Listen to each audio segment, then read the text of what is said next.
JFAZ TV, Yehoshua Hamashia au centre de notre message. JFAZ TV, gagner des âmes pour Yehoshua et servir les autres, voilà pourquoi nous existons.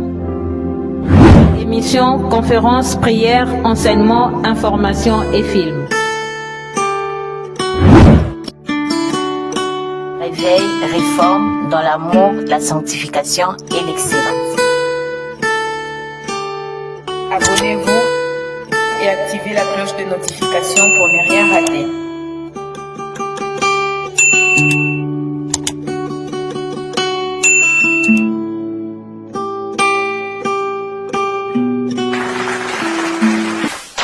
Surnaturel est le naturel pour toi, mon Dieu. Nous le voulons en ce lieu. Surnaturel est le naturel pour toi, mon Dieu. Nous le voulons en ce lieu. Surnaturel est le naturel pour toi, mon Dieu. Nous le voulons en ce lieu. Surnaturel est le naturel pour toi, mon Dieu. Nous le voulons en ce lieu. Et surnaturel est le naturel pour toi, mon Dieu. Nous le voulons en ce lieu. Surnaturel est le naturel pour toi, mon Dieu, et nous le voulons en ce lieu. Que ton onction descende sur moi et s'en descende. Que ton onction descende sur moi. Que ton onction descende sur nous. Que ton onction descende. Surnaturel est le naturel pour toi, mon Dieu. Nous le voulons en ce lieu. Surnaturel est le naturel pour toi, mon Dieu. Nous le voulons en ce lieu. Surnaturel est le naturel pour toi, mon Dieu. Nous le voulons en ce lieu. Yeah. Surnaturel. Merci pour ton surnaturel. La praia boshatarabra. Merci car tu nous feras encore du bien ce soir. Merci pour ta plénitude. Continue à prier. Pourquoi tu t'es arrêté?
Oh Saint-Esprit.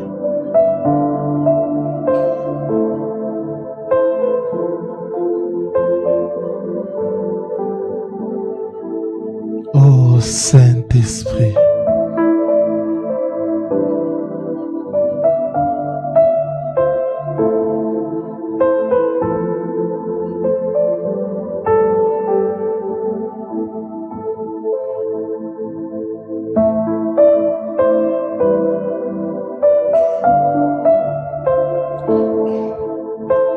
Élève ta voix, même toi qui es connecté, intercède pour les salis des âmes.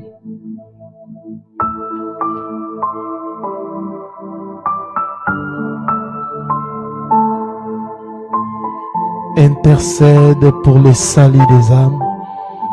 Si tu connais quelqu'un qui n'a pas encore crié au Seigneur Yehoshua Hamashiach, commence à intercéder pour cette personne.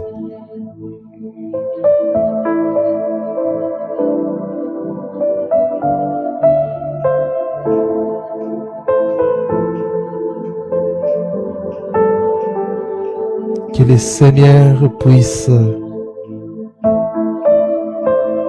sauver cette personne.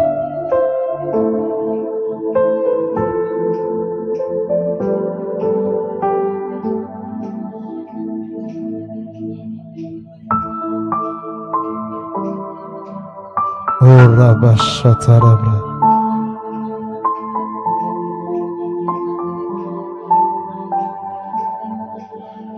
Sauve, sauve, Seigneur.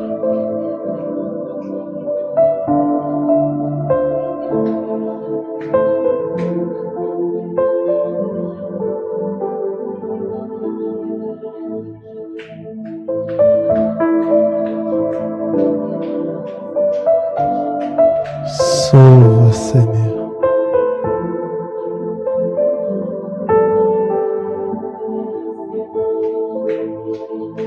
Oh, Rabba Shatarabra.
Sois béni, Elohim des esprits, des prophètes, bénis ta parole. Enseigne-nous encore ce soir. Nous avons besoin de toi.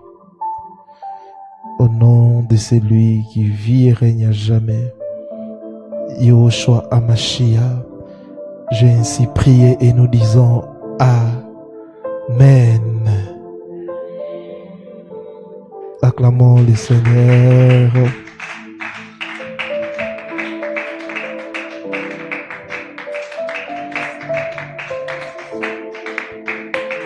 Acclame bien le Seigneur, il est fidèle.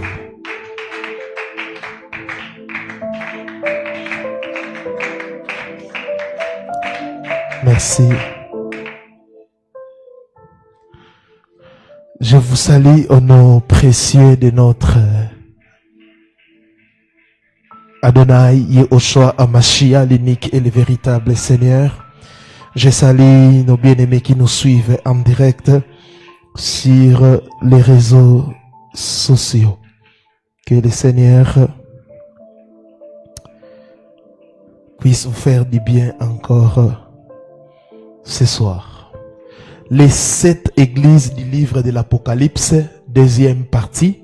Nous avons débuté cet enseignement le dimanche passé. Nous avons enseigné et nous avons, je crois, parlé des 2 églises.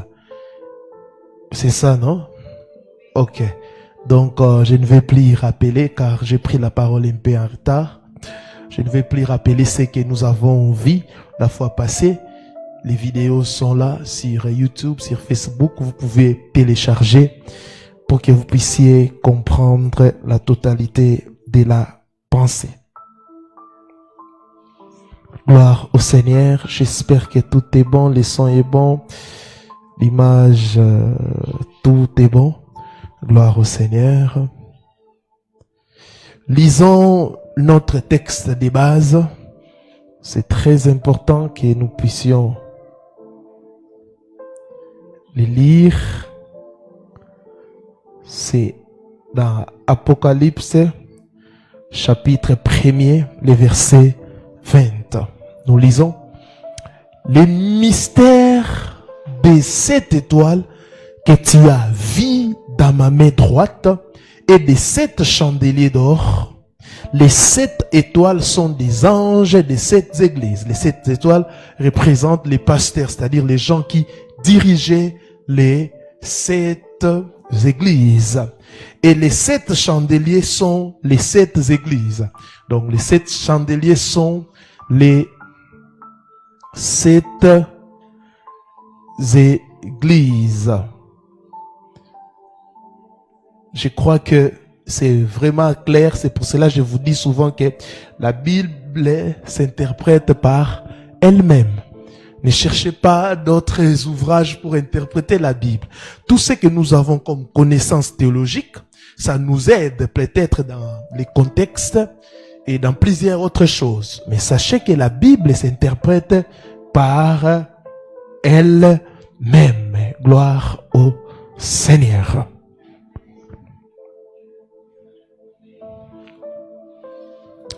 L'église de Pergame.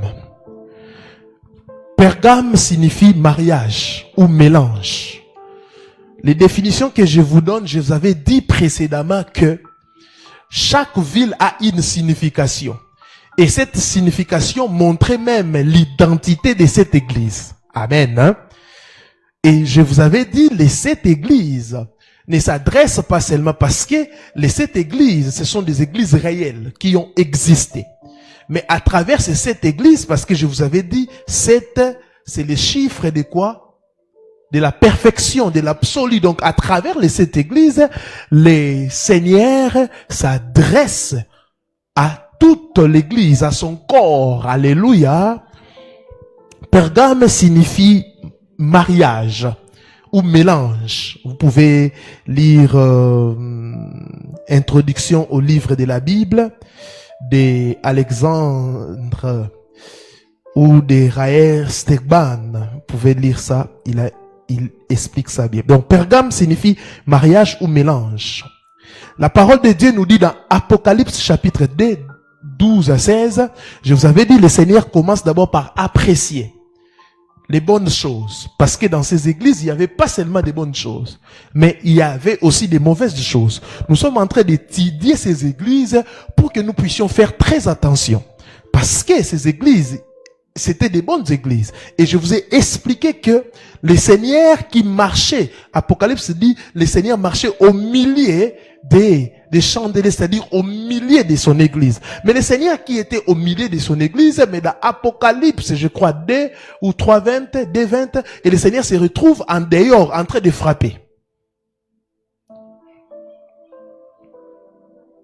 Écrit, Apocalypse 2, 12 à 16, écrit aussi à l'ange de l'église de Pergame. Voici ce que dit celui qui a l'épée aiguë à 2 tranchants. Je connais tes œuvres et les lieux que tu habites, où Satan a son trône. Waouh! Et tu retiens mon nom, et tu n'as point renié ma foi.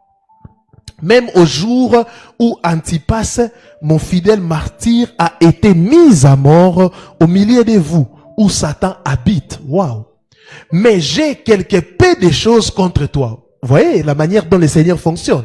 Il apprécie, est-ce que vous êtes en train de me suivre? Il apprécie, il encourage de bonnes choses et en fait, il fait des reproches. Chers parents, ayez aussi cette attitude. Amen. Hein? Il ne faut jamais seulement dire des mauvaises choses aux enfants. Condamnez vos enfants avant de les condamner. Appréciez d'abord les bonnes choses. Écoutez, mais j'ai peu de choses contre toi. C'est que tu as là des gens qui tiennent la doctrine de Balaam.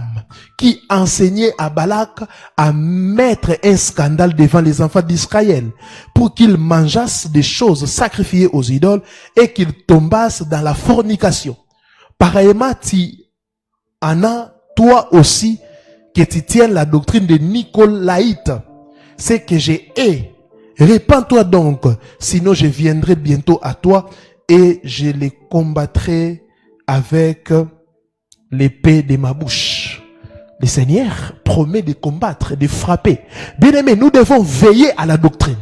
Ici, le Seigneur parle à l'église de Pergame et il apprécie que l'église de Pergame avait gardé la foi. Mais il a dit que dans ces églises, ils ont laissé la doctrine de Balaam, mais aussi de Nicolaïtes, que le Seigneur est.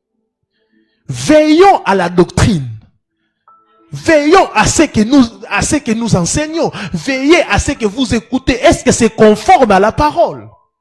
Donc, depuis la nuit des temps, le Seigneur tient compte de sa doctrine. Là où sa doctrine n'est pas prêchée, là où la sainte doctrine n'est pas prêchée, vous ne devez pas mettre vos pieds. Église, les anges, les prophètes, les apôtres, les docteurs, les évangélistes et les pasteurs, revenons à la sainte doctrine. Plusieurs doctrines anti-bibliques étaient enseignées dans l'église de Pergame, les faits étrangers. La première chose, la doctrine de Balaam. Balaam veut dire celui qui dévore. Balaam était un devin que les anciens de Moab et les anciens de Madian, conduits par Balak, sont allés chercher pour qu'ils puissent maudire, pour qu'ils maudissent Israël et qu'ils puissent ainsi gagner leur combat contre les peuples d'Israël. Vous connaissez l'histoire, non? Dans Nombre chapitre 22 au chapitre 24, vous connaissez l'histoire. Et pour dépeindre l'apostasie survenue dans l'église de Pergame, l'Apocalypse fait référence à ces passages de l'ancienne alliance. Les conséquences dramatiques du compromis ne peuvent être mieux démontrées. Et l'histoire de Balaam révèle une progression dans ses fautes qui marque sa culpabilité. Et tout d'abord, il faut fléchir la volonté divine, pourtant formelle, en s'efforçant d'obtenir l'assentiment d'Élohim pour rejoindre Balak, alors que Élohim les lui avait déjà interdit. Et de la même façon, tous les détracteurs de la vérité imitent son modèle en détournant les versets bibliques de leur sens. Donc là, c'est la voie de Balaam. Donc les gens aujourd'hui qui cherchent à détourner ou à tordre les versets bibliques, à tordre leur sens, c'est la voie de Balaam. Ensuite, le devin est parti à la rencontre des enchanteurs. Il a fait appel aux puissances des ténèbres pour entraver la marche conquérante d'Israël. Vous connaissez l'histoire, c'est un rappel. Il s'est délibérément assujetti aux forces du mal, ce que Elohim interdit absolument. C'est ce que l'Écriture nomme l'égarement de Balaam. Et en désespoir de cause, les devins y recourent à un troisième stratagème plutôt. Après avoir échoué par l'occultisme, il a donné comme conseil à Balak de détruire Israël par l'intérieur. C'est ce que le verset 14 d'Apocalypse désigne comme l'enseignement ou la doctrine de Balaam. Vous avez compris?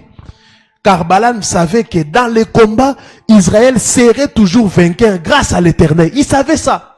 Mais il savait aussi que si Israël désobéissait à son Dieu, il encourait immédiatement les jugements divins et serait vaincu. Voilà, il connaît. Il dit, Israël ne peut jamais perdre. Comment je peux vaincre Israël? Donc je dois pousser Israël à désobéir à l'Éternel pour que l'Éternel puisse les frapper. Et le diable aussi fonctionne comme ça. Il sait que Yahushua est en toi. Il ne peut jamais t'atteindre. Mais qu'est-ce qu'il fera? Il te poussera à désobéir, à tomber dans les péchés, à tomber dans les fausses doctrines pour que Yahweh lui-même puisse te frapper. C'est pourquoi le roi Balak organisa une fête. Et les jeunes filles de Moab eurent pour mission de séduire les jeunes gens d'Israël et de les conduire à adorer leurs idoles. Vous voyez maintenant, c'est pour cela Yahweh interdit même, oh alléluia, il interdit le mariage entre les païens. Parce qu'un païen va te séduire à adorer les autres dieux, à adorer les idoles, pour que Yahweh puisse te frapper. Faites très attention. Faites très attention. Et les diables aujourd'hui travaillent à travers vos amis, dans vos familles, les gens que vous écoutez, les pasteurs, les gens, faites très attention mes frères et mes sœurs.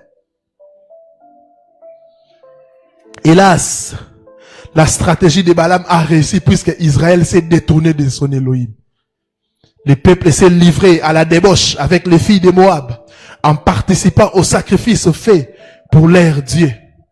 Nombre 25, le verset 3e, la Bible dit, Israël s'attacha à Baal-Péor et la colère de l'Éternel s'enflamma contre Israël. Voilà, la colère de l'Éternel s'enflamma contre Israël. Donc il a atteint son objectif.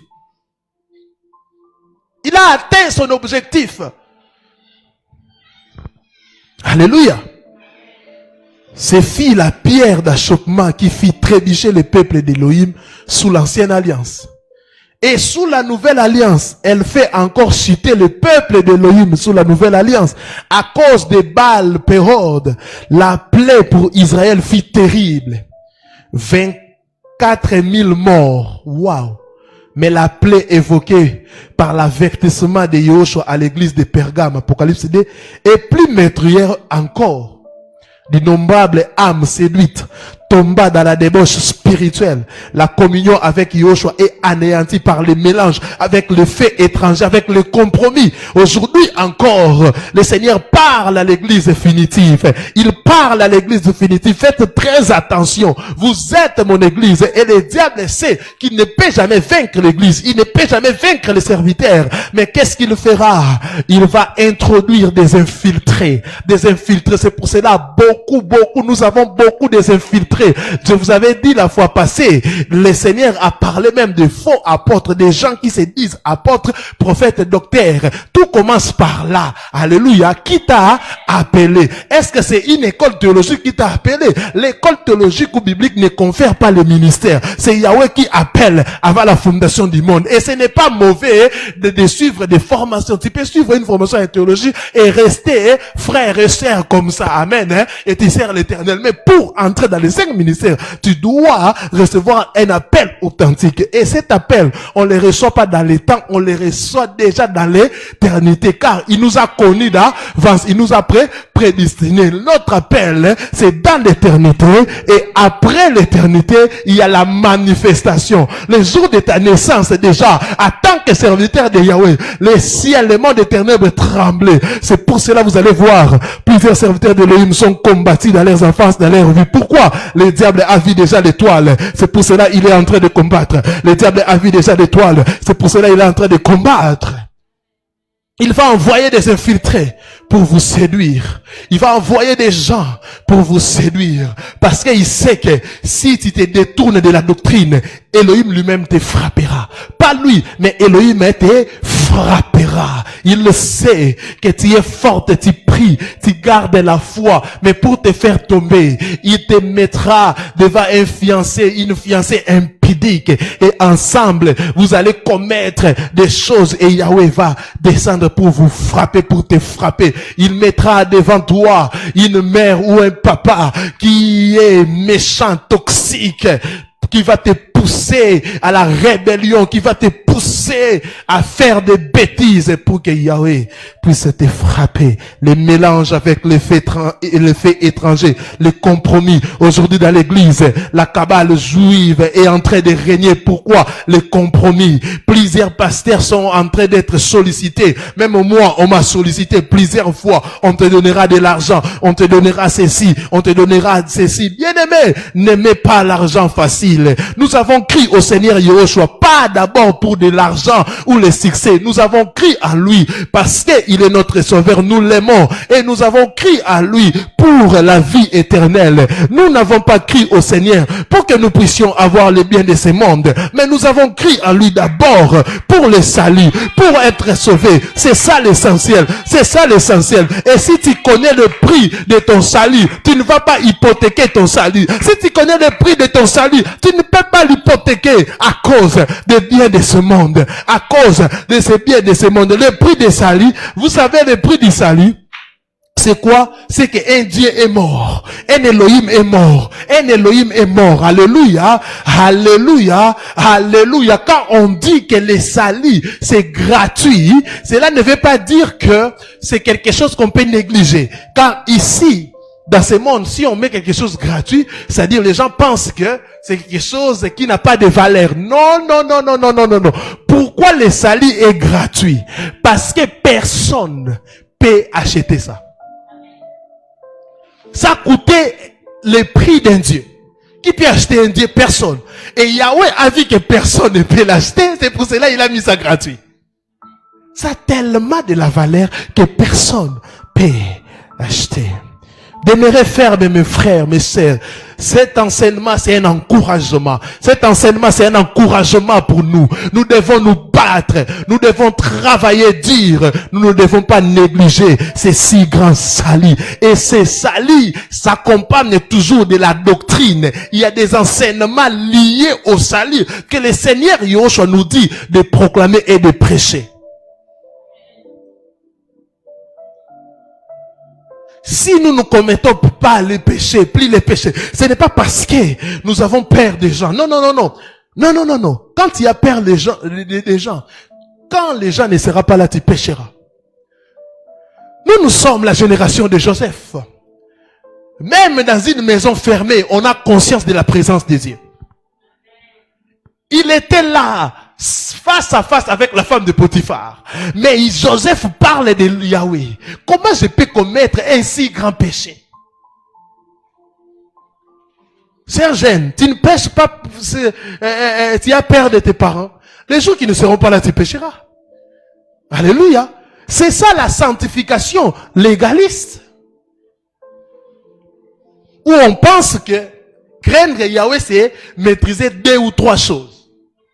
Ne plus faire, on le résume seulement dans les publicités, les maçons et la musique mondaine. Non! La sanctification va au-delà. La sanctification des pensées de l'âme. Si! C'est pour cela que ça engendre des hypocrites. Parce que les gens feront un effort d'être toujours bien vus. Ils pêchent en cachette, mais ils feront l'effort de paraître justes. Là, quand le gars il verra, ah, ses frères, la sœur craint Yahweh.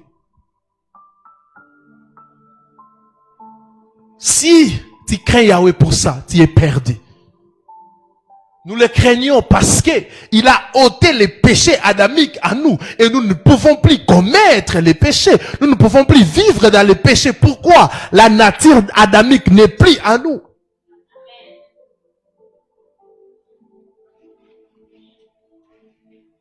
Alléluia. Alléluia.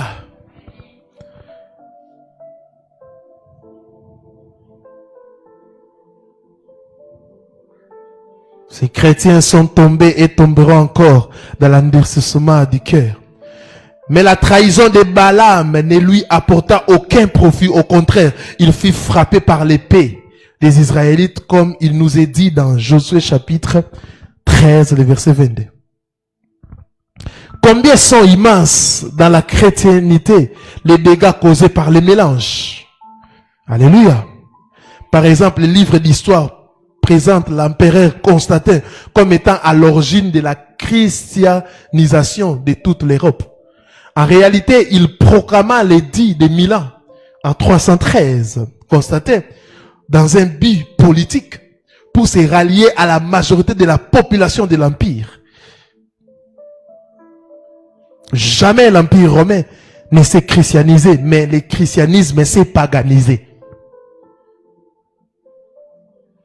Je le répète, jamais l'Empire romain ne s'est christianisé, mais le christianisme s'est paganisé. Les peuples convertis ont introduit dans le culte chrétien primitif, défini dans les livres des Actes des Apôtres, leurs propres croyances et l'adoration de leur divinité au lieu de les abandonner. Les statues des temples païens surgirent dans les églises sous l'apparence des personnages bibliques qui devinrent les saints du calendrier. Or, l'Éternel interdit absolument L'adoration des statues, Exode 24 à 5. La Bible dit ceci, nous lisons. Tu ne te feras point d'image taillée ni aucune ressemblance des choses qui sont là-haut dans les cieux, ni si bas sur la terre, ni dans les eaux sous la terre. Tu ne te prosterneras point devant elles et tu ne les serviras point, car je suis l'Éternel ton Dieu et un Elohim jaloux qui punit l'iniquité des pères sur les enfants jusqu'à la 3e et à la 4e génération de ceux qui me haïssent.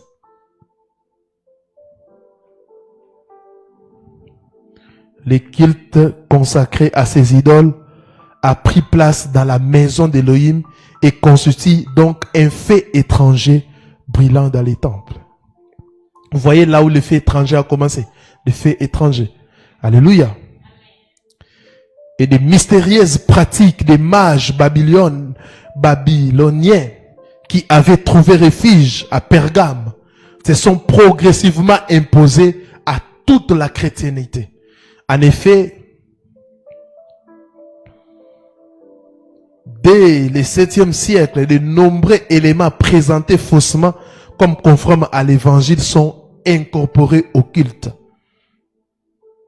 Les premières traces du culte dédié à Marie, contraires à la parole d'Elohim, apparaissent dès l'an 431, après Yahushua HaMashiach.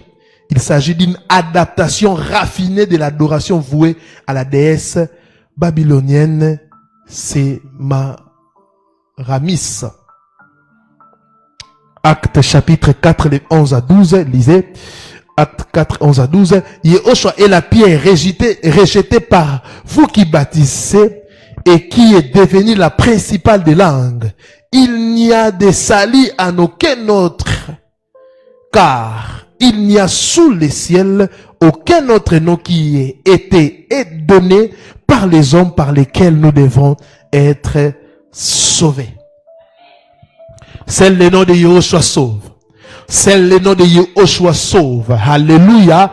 En dehors de lui, il n'y a pas le salut. Et aller à la source, aller à la source, aller à la source. Et nous avons vu plusieurs personnes les qualifier des salles d'attente. Mais est-ce qu'eux-mêmes ne sont pas des salles d'attente? Ou des morgues même? C'est bien de qualifier les gens, mais c'est mieux de faire une évaluation. Est-ce que les gens que tu qualifies de telles choses, toi-même, tu n'as pas hérité des choses venant de ces gens? Vous fêtez la Pentecôte, vous fêtez la Noël, vous fêtez la Pâque, selon quel calendrier? 1 Timothée 2:5, car il y a un seul Elohim et un seul médiateur entre Elohim et les hommes, Yahushua HaMashiach, homme. D'autres fausses doctrines sont propagées par l'église romaine. Il y a la prière pour les morts, c'est début du 4e siècle. Les signes de croix début du 4e siècle. L'adoration des anges et des saints, 375 après Yahushua HaMashiach. Notez ces dates, vous devez les connaître. La célébration de la messe, 394 après Yahushua HaMashiach. Les vêtements ecclésiastiques et les célibats des prêtres autour de l'an 500 après Yahushua HaMashiach. L'extrême onction, 593 après Yahushua HaMashiach. Je vais vous envoyer ça. Le purgatoire, 593 après Yahushua HaMashiach et consort. Donc, ces institutions sont contraires à la parole. Par exemple, quand vous croyez à ces choses, vous risquerez d'être surpris. Quelqu'un qui croit qu'après sa mort, on peut prier pour lui pour qu'il puisse aller au paradis, cette personne sera surprise. Parce qu'il vivra dans les péchés. Il sait que les gens vont prier pour moi. Et là-bas, quand il ira là-bas et tu vois personne qui prie pour toi, tu vas périr.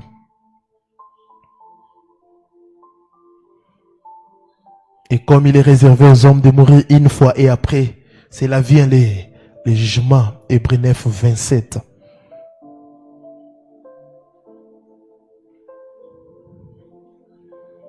Vous voyez comment l'Église s'est paganisée. La doctrine des Nicolaïtes. Premièrement, nous sommes toujours en train de parler de l'Église de Pergame, mais nous avons énuméré la première doctrine qui a pris place. C'est quelle doctrine? La doctrine des Balaam. Et nous avons expliqué comment Balaam a fonctionné dans l'ancienne alliance. Amen. Hein? Et pourquoi cette comparaison. Amen. B, la doctrine des Nicolaïtes. Est-ce que vous connaissez comment écrire ça? Vous connaissez I là avec des points au-dessus. Nicolaïtes. Le fait étranger représente ici les faux serviteurs d'Élohim qui écrasent les brebis. C'est ça la doctrine des Nicolaïtes. Les faux serviteurs d'Élohim, soi-disant, mais qui écrasent les brebis. La Bible nous décrit en 2 Samuel 6, 1 à 11. 2 Samuel 6, 1 à 11, les transports de l'arche à l'occasion duquel le roi David a commis une erreur en ne respectant pas les ordres prescrits par l'Éternel. L'arche devait être transportée exclusivement par des hommes choisis, appelés à cette onction par le Seigneur, les Lévites. Or, David avait confié à des bœufs les soins de tirer les chars sur lesquels était posée l'arche. Cette erreur a coûté la vie d'Isa, qui avait dû porter la main sur l'arche parce que celle-ci menaçait de tomber. David a compris l'erreur et s'est repenti en disant à toute l'assemblée d'Israël, écoutez la parole, l'arche de Yahweh ne doit être portée que par les Lévites, car l'Éternel les a choisis pour porter l'arche d'Élohim et pour en faire les services à toujours. On va encore lire 1 Chronique 15, D à 4 et 11 à 15. 2 Chroniques 15, D à 4, 11 à 15. Nous allons encore lire ça. Et David ensembla tout Israël à Jérusalem pour faire monter l'arche de l'Éternel au lieu qu'il lui avait préparé. David assembla aussi les enfants d'Aaron et les Lévites. Puis David appela Tsadok, Abiatar, les sacrificateurs, et les Lévites, Uriel, Asaja, Joël, Shemaja, Eliel et Abinadab. Et leur dit, vous êtes les chefs des pères et des Lévites, sanctifiez-vous, vous et vos frères, et faites monter l'arche de l'Éternel et les dieux d'Israël au lieu que je lui ai préparé. Parce que vous n'étiez pas la première fois, l'Éternel notre Elohim fit une brèche parmi nous. Car nous ne les relâchâmes pas conformément à ce qui est ordonné. Waouh! Les sacrificateurs et les Lévites se sanctifièrent donc pour faire monter l'arche de l'Éternel, Dieu d'Israël. Les fils des Lévites portèrent l'arche de Dieu sur leurs épaules avec les barres comme Moïse l'avait commandé selon la parole de Yahweh. J'aime le cœur de David. Quand le Seigneur lui fait des reproches, il se répand. Amen. Hein? Il ne dit pas, il ne donne pas de justification. Amen. Hein? De même, les ministères bibliques ne peuvent pas être exercés sans un appel spécifique. Dans certaines églises, des prédicateurs se disant apôtres, prophètes, docteurs, pasteurs ou évangélistes, mais sans l'être réellement, apportent un fait étranger. Ils sont des menteurs, des méchants qui s'emploient à enseigner la doctrine des Nicolaïtes. Donc, ils ne sont pas appelés. Pour l'arche de Yahweh, le Seigneur a frappé David. Pourquoi? David n'a pas respecté ce que Elohim avait dit. Que l'arche devait être portée par de telles personnes, des Lévites, des sacrificateurs. Lui n'a pas respecté et ça a coûté la vie d'une personne. Une personne est décédée. C'est pour cela beaucoup de jeunes serviteurs sont en train de mourir. Je ne dis pas que tous les jeunes serviteurs qui sont en train de mourir parce qu'ils ne sont pas appelés, mais non, la majorité. Parce qu'on ne blague pas avec le ministère. On ne blague pas avec l'arche. On ne blague pas avec l'arche. On ne blague pas. Tu dois être appelé et choisi par Yahweh lui-même. 2 Corinthiens 11, 13. Ces hommes-là sont des faux apôtres, des ouvriers trompeurs déguisés en apôtres de Christ. 2 Corinthiens 11, 13. Là déjà l'apôtre Paul au 1er siècle condamnait ces choses. Le terme Nicolaïte signifie dominateur.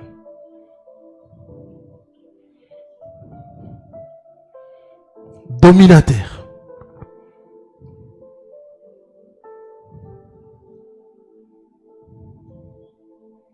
Dominateur. Diverses interprétations du terme Nicolaïte ont été formulées. Pour certains, le terme désigne les disciples de Nicolas d'Antioche, qui serait l'un des 7 diacres de l'église primitive. Après un début prometteur, il aurait été l'initiateur d'une déviation doctrinale. Là, certaines personnes.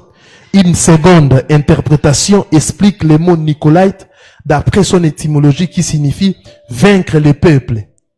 Donc, c'est-à-dire Nikao, vaincre, et Laos, peuple. Donc, Nicolaïte signifierait conquérant du peuple ou encore destruction du peuple. Vous voyez? Vous avez compris ça? Et cette situation est malheureusement d'actualité. Car beaucoup de ceux qui dirigent le peuple d'Élohim ne sont pas appelés par Elohim pour le ministère de leadership. Ils ne sont pas appelés. Tout le monde ne doit pas devenir leader. Vous devez être appelés. Il y a des gens qui sont appelés pasteurs, qui doivent servir à la communauté. Il y a des gens que le Seigneur les établit pour un vent nouveau. Chacun selon son appel. Dans certaines assemblées, les responsables ont été établis par des hommes. Si ce n'est par eux-mêmes, comme nous le dit l'évangile selon Matthieu. Matthieu 19, le verset 12. Matthieu 19, le verset 12. Car il y a des eunuques qui sont nés tels du ventre de leur mère. Il y en a qui ont été faits uniques par les hommes. Et il y en a qui se sont faits uniques eux-mêmes pour le royaume des cieux. Que celui qui peut comprendre ceci, les comprenne. Voilà.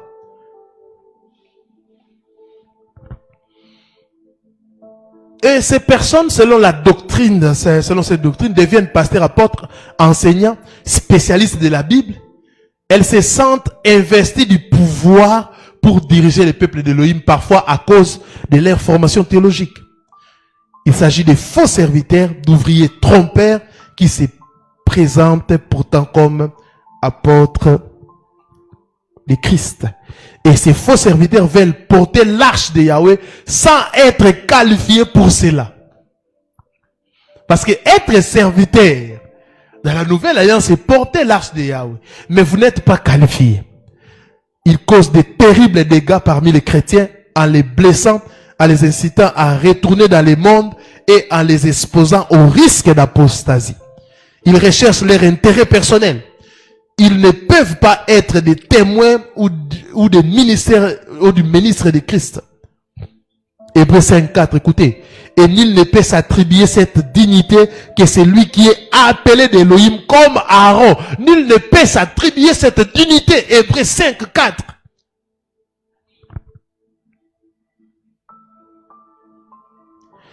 Et parmi ces conquérants du peuple, l'histoire de la chrétienté évoque un clergé dominateur séduisant progressivement les communautés chrétiennes par des fausses doctrines.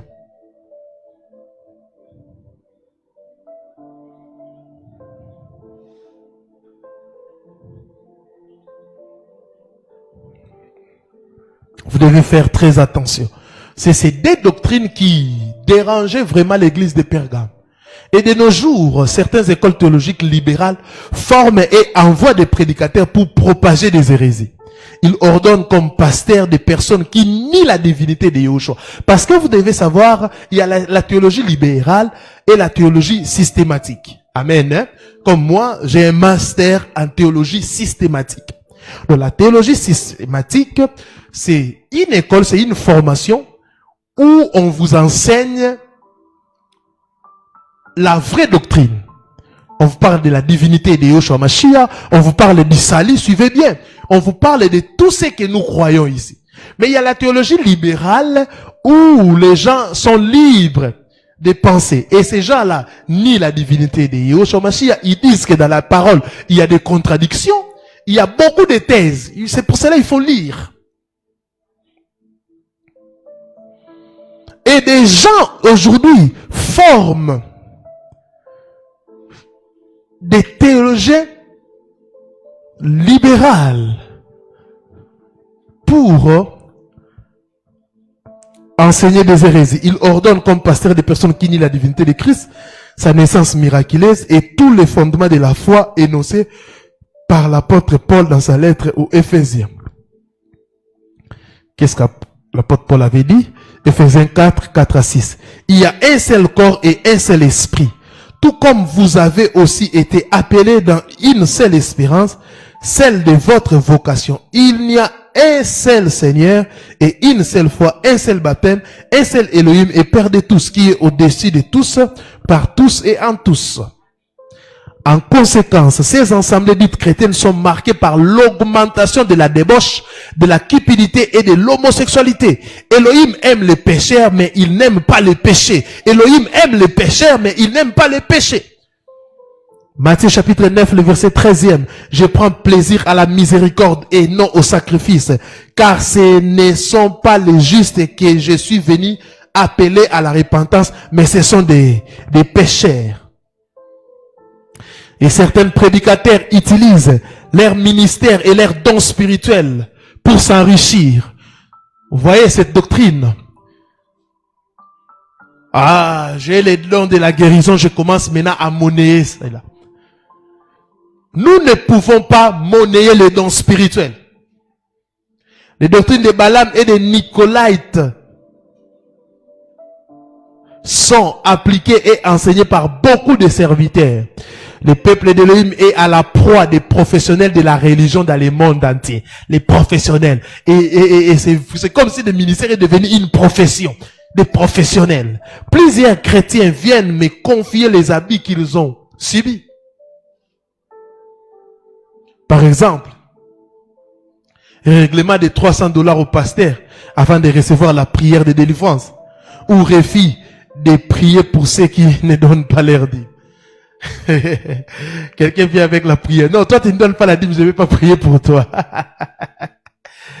Quelle tristesse de voir des personnes chercher le Seigneur de tout leur cœur et être ainsi victimes des charlatans. Ces doctrines sont basées sur la domination, hein? Notez ça, la domination, la manipulation,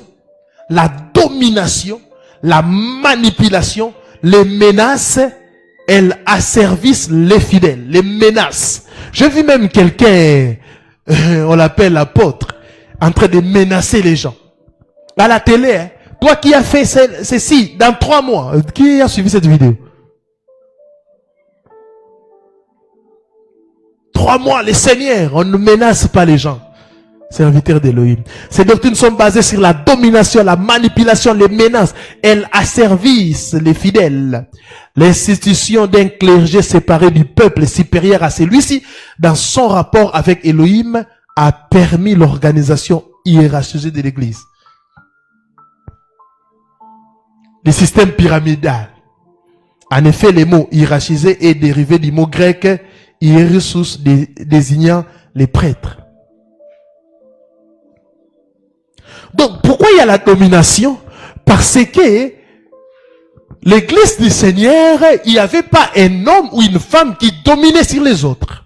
Le Seigneur, quand il t'appelle au ministère, c'est pour le perfectionnement des saints. C'est pour travailler que les saints puissent aussi être à mesure d'exercer leur ministère. Car nous tous, nous sommes appelés au ministère. Il y a le ministère d'une manière générale, au sens large. Tout le monde est appelé. Et il y a les ministères spécifiques. Alléluia. Et la Bible nous dit, dans Apocalypse 1:6, la Bible dit, à celui qui nous a aimés et qui nous a lavés de nos péchés par son sang, à qui nous a fait roi et sacrificateur d'Elohim son Père, à lui soit la gloire et la force au siècle des siècles. C'est-à-dire, quand vous êtes en train de travailler dans un ministère, quand vous êtes pasteur, prophète, apôtre, vous devez rendre les gens capables d'exercer leur ministère. Et la bras, sentez les bras.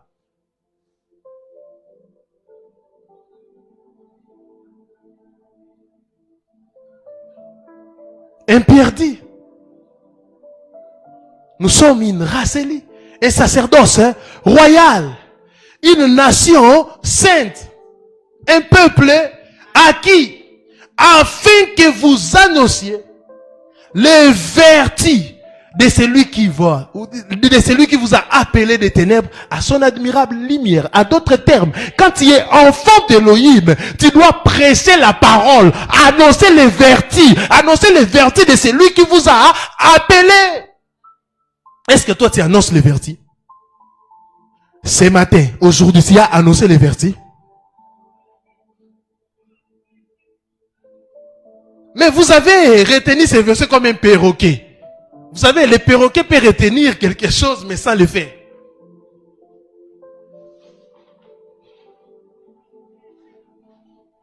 Il donne la mission. Il dit que vous êtes sacrificateur, il donne la mission. Mais vous ne faites jamais ça. Et beaucoup d'églises sont impuissantes à cause de la doctrine des Nicolaïtes, centralisée autour d'un homme, les professionnels, et qui seul a le droit de prêcher, de baptiser, marier, prier pour les malades et les possédés et les morts. Un professionnel, il est payé pour ça. Du lundi au vendredi, vous avez besoin de prières, il prie pour vous, il prie pour les morts, il vous baptise. C'est lui-même qui fait tout. À cause de cette doctrine, les chrétiens ont remis à leur pasteur les dons spirituels et les talents que Yahweh leur a donnés. Vous avez les dons, mais non, prenez nos dons, pasteur, exercez. Moi, je suis fier.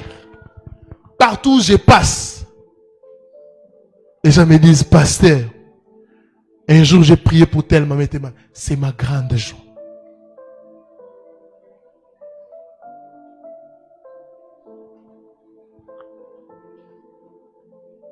Une assemblée dans laquelle seul le pasteur ou l'apôtre du moment, le pasteur du moment, il fait tout.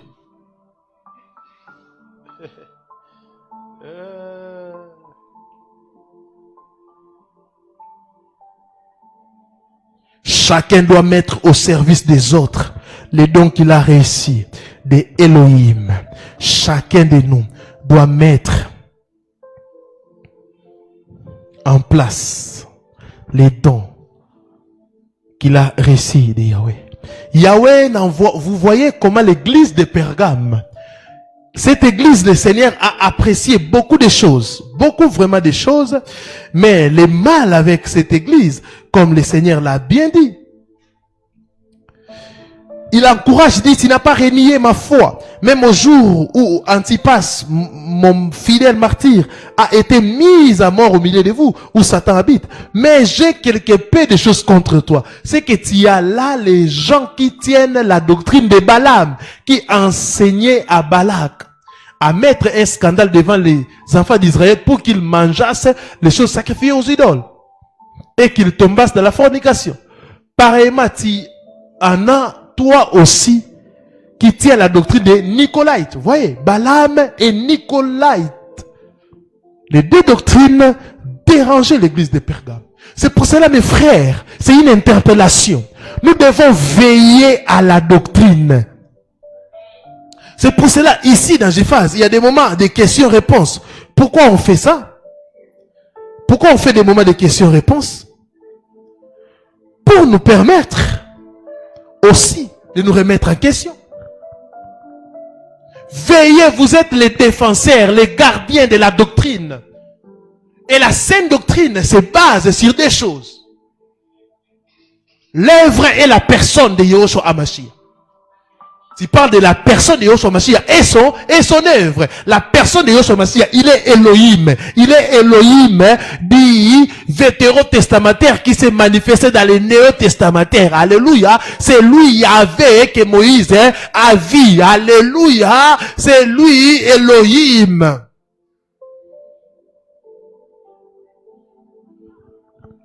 Et lui-même il dit, dans ces temps, il nous parle que par les fils. Mais vous, aujourd'hui, il y a des gens qui se autoproclament les dieux de tels. Ces histoires ont pris fin dans l'ancienne alliance. Parce que dans la nouvelle alliance, nous avons que Elohim, Yehoshua Hamashiach, notre Père. Il est Elohim qui marcha autrefois avec le peuple d'Israël et il s'est manifesté. Et qu'est-ce qu'il a fait pour nous, cet homme? C'est ça le sujet que l'Église doit développer tous les jours. C'est que Mashiach a fait de nous. Qui il est? Il est Elohim. Démontrez-nous comment il est Elohim. C'est la mission première de l'Église. Deuxième mission, c'est d'expliquer son œuvre, ce qu'il a fait à la croix de Golgotha. À la croix de Golgotha, il nous a donné la rédemption. Il nous a rachetés.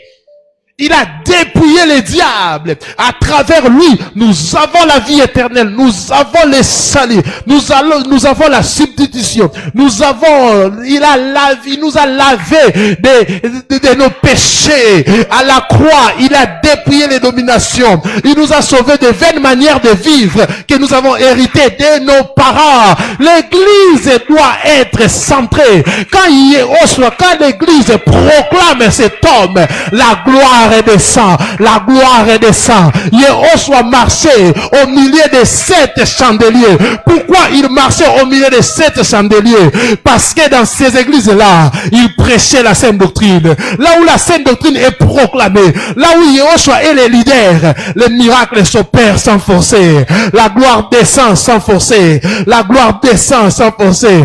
Là où la sainte doctrine est proclamée, bien-aimés dans le Seigneur, les années forces seront plus. Qu'est-ce qu'il a fait pour toi? Il a fait beaucoup de choses pour toi à la croix. Bien-aimés, nous devons aimer cet homme. Nous devons aimer cet homme. Nous devons prêcher cet homme. Je ne comprends pas pourquoi l'église définitive prêche autre chose. Mes frères, chers serviteurs de Yahweh, Mashiach a fait quelque chose. Même nos parents ne peuvent le faire. Quel est ce parent qui peut mourir pour toi?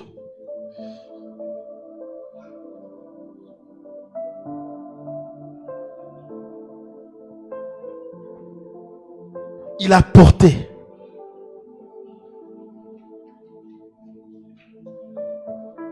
Et qu'est-ce que Élie avait fait? Est-ce que vous connaissez l'histoire d'Élie?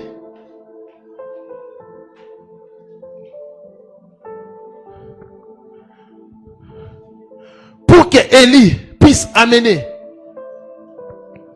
les feux, qu'est-ce que Élie avait fait? Oh, je vais ouvrir un mystère. Rantele malabra kazada yabra. Cherchez-moi le passage.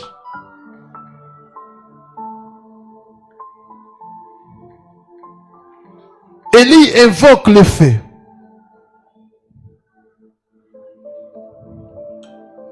J'ai trouvé 2 Rois 1, 10.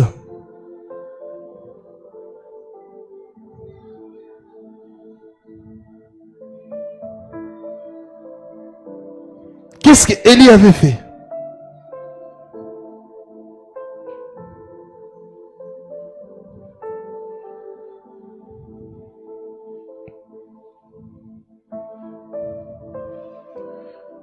Un Roi chapitre 1, je crois le verset.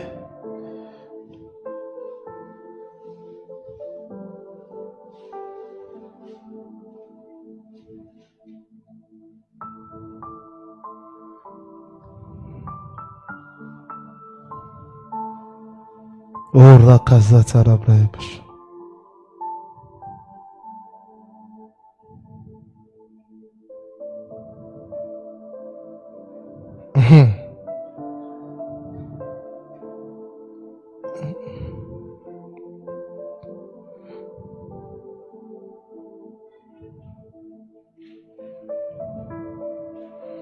Oh, Rabashata Rabra. Ouais, vous avez trouvé là où Élie avait dit qu'on puisse... il avait mis un sacrifice. Il avait dit qu'on puisse... il avait coupé les sacrifices. Pardon? Non, non, c'est pas ça ce que tu dis.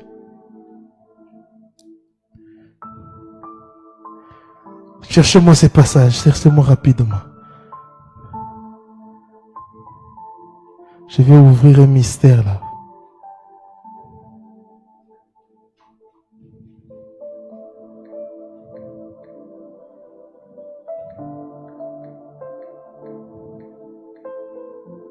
Yarabrasha.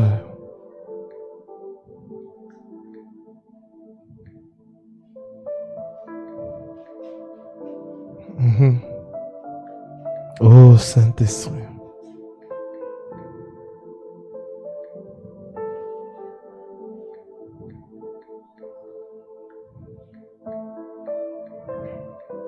Ça dit quoi? Ok, Maman Cynthia.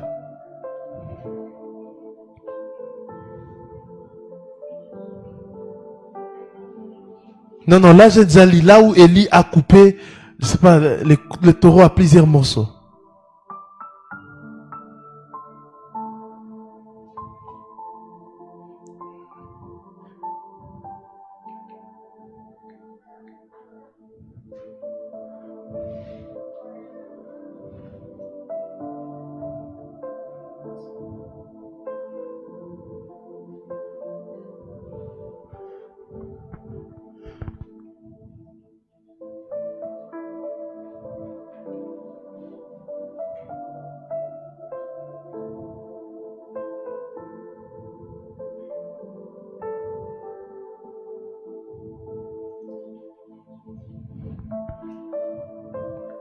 Cherchez-moi ça, cherchez-moi.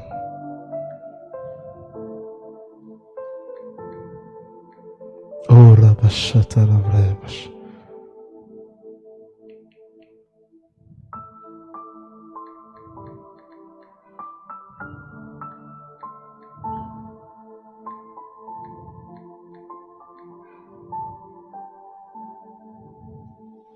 Oh, Rabashata, Rabrabash.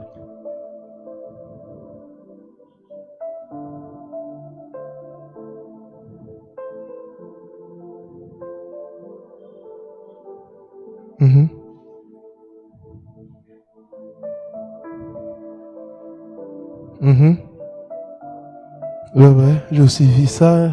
Ouais.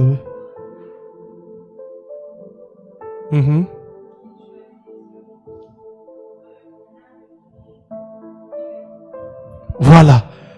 1 Roi 18, là c'est le verset 33. Hein? 23. Ouais. Coupa les taureaux par morceaux. Ah, la praia bacha. 1 Roi 18, 33. Par morceaux et les plaça, merci la sœur Grace Mlou, mais sur le bois. Puis il dit, remplissez d'eau 4 criches et versez-les sur l'holocauste et sur le bois. Faites-les la seconde fois. Voilà. Ici,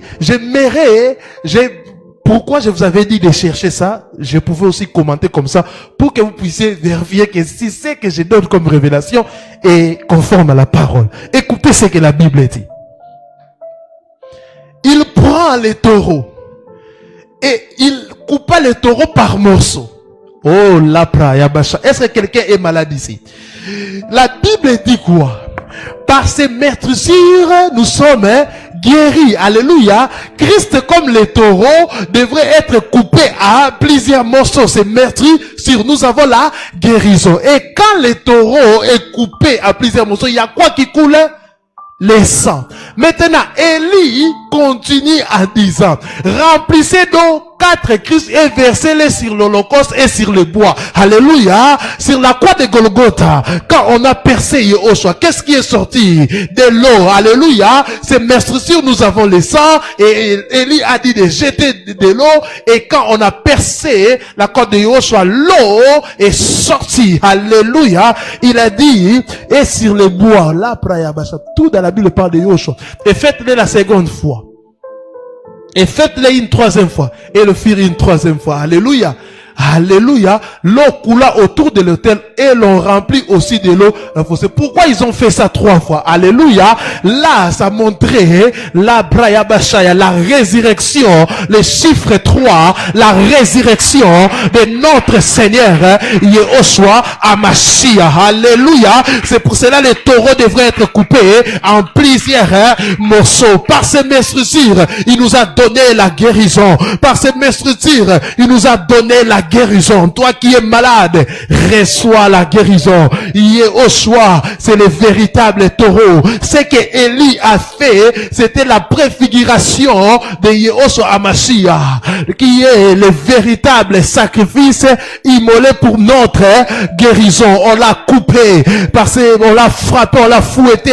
Son corps, il y avait beaucoup de plaies, comme ces taureaux qui étaient coupés en plusieurs morceaux. Et ils ont jeté de l'eau. Ils ont fait ça pour la première fois, pour la deuxième fois et pour la troisième fois. Et après, ils ont vu les résultats. Ils ont vu les résultats. Ils ont vu les résultats.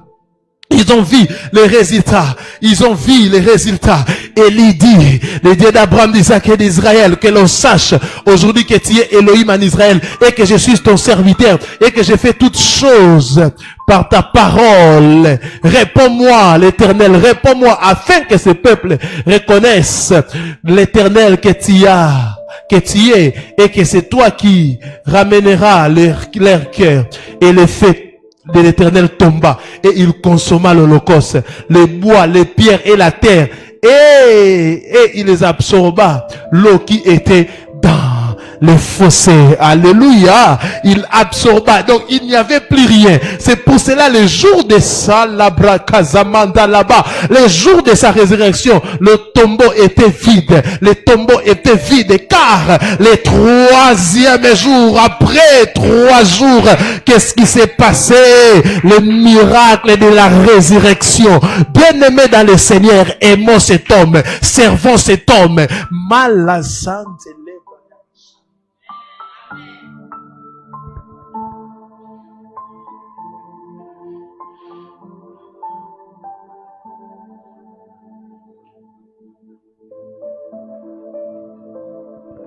Oh, est-ce qu'on peut l'adorer? Est-ce qu'on peut l'adorer? Est-ce qu'on peut l'adorer? Est-ce qu'on peut l'adorer ce soir? Est-ce que tu peux l'adorer? Là où tu es, commence à l'adorer. Oh, Rabasha, Tarabasha.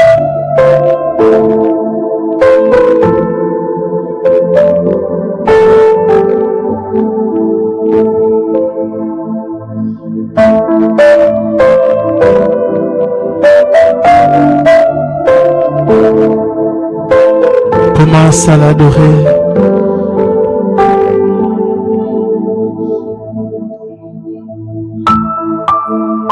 Tenons-nous debout, adorons le roi de gloire.